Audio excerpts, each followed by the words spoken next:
know, I'm not even an introvert. I talk about myself all the time. I talk about my work all the time, and I still have problems to be seen. So.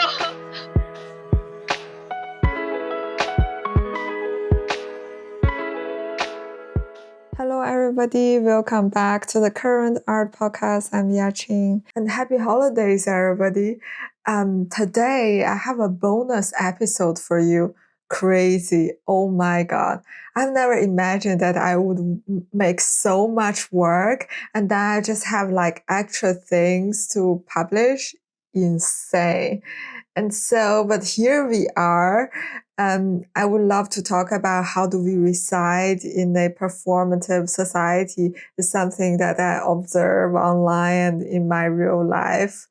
Anyway, we have the same speaker as the last time, Andrew Demirjian from New York City. So stay tuned. Yeah. I have an example. Yeah. So I was following somebody on Instagram. Okay. And they're like a German culinary experiences. Oh like my God. The cook, they make like different insulations with the butters and Oh with my God. like giant olives, like a different kind of like onions, and you will not. It's kind of creates such an aesthetic and experiences that it's not just about cooking. Mm-hmm. So, and I can imagine, wow, this person, I do not know which field they are coming from. Yeah, For example, they must not coming from like a cooking school. Because cooking school will not teach that. Yeah. And they are like very unique skills. It must be a combination of things. Yeah. Some skill are transferable from like a education, and some are transferable from a experience they have. Yeah. Right. But I also realize it. Those people are extremely rare. Those people who acquire, I don't think that they were like highly successful, like they're top 3 of the world, but they achieve some sort of success, which called like financial stability. So they do not need to worry about, oh, tomorrow I want to go to Portugal, Lisbon, and how I can get that money. Yeah. So like a comfortable level that you feel like I have freedom to do what I like and then spend money in some way. Like, I guess middle class level. Yeah. But those people are just very little. Yeah. There's very few. Also, it requires one ability I observed. They need to have this character. Yeah. So are we actually promoting all the artists or art practitioners to have like this charming character? They're just open to the situations. Like, I can just transform everything I learn, and I can be very spontaneous and very charming in every situation. And are we asking people to live in a performative society with social media? And then I think that speaks to some kind of truth in art world. I don't think that's not true. I think it's true. Yeah, there's like an art world version of that, do you mean? I think there's art world version of that, but there's like a different kind of industry version of that. Yeah. About presenting a great experience with some sort of like performative element into that. So like, but that I think doesn't start from nowadays social media. So I have a friend who opened or I have a mentor who opened a museum in China called Sound Art Museum. Oh, wow. And in this... That's so great. Yes. The sound art gets so little love. I don't know if you need some... We're on Park Avenue here, facing out. Yes. So but we're not fancy pants. This is just it's an old school. But... there it goes. So I don't. And so you were talking about your friend who has a museum in China that's a sound art museum. Yeah, I'm in super Beijing. curious about So this. in capital.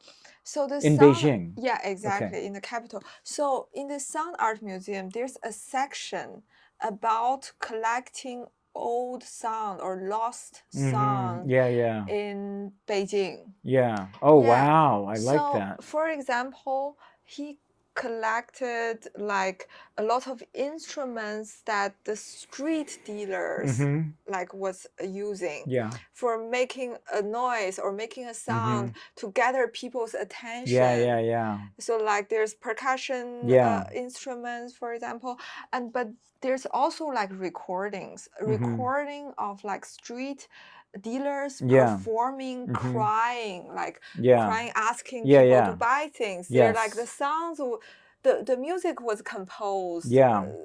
So I feel like this performative element, this performative nature is probably in the nature of like people.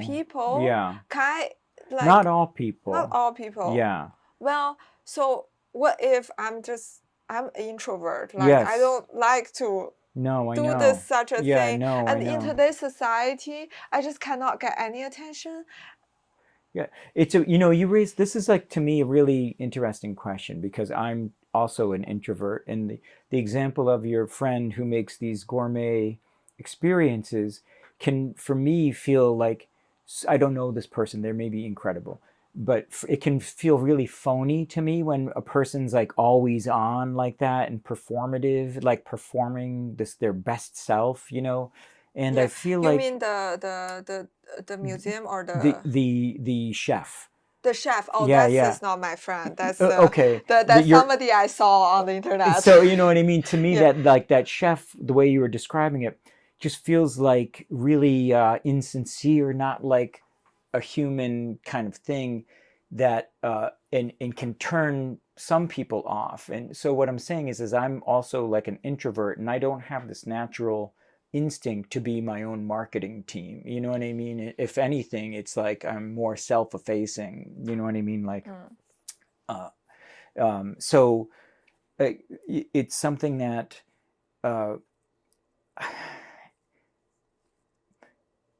it's part of this bizarre reward system that we're locked into, that's part of this capitalistic nightmare that we can't get out of, that, you know what I mean?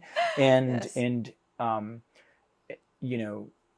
my hope would be that introverts can collectively come up with some other way of doing things that can make this current way of doing things seem so stupid and phony and fake. Do you know what I mean? That it, and these paradigm shifts happen. You know what I mean?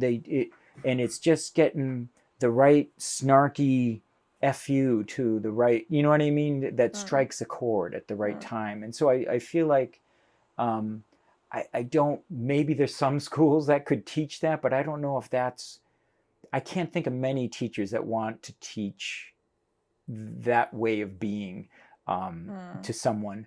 I think in certain schools, like where they teach public relations and marketing and in advertising, they kind of have to teach that stuff with social media and stuff. But I think an art MFA is just like a different animal kind of organism that is more about working on sculpting a kind of thing that's compelling. And if you are picking up any of that stuff, if you're interested in it, you're just doing it naturally on whatever social media you're into. You know what I mean? That is true.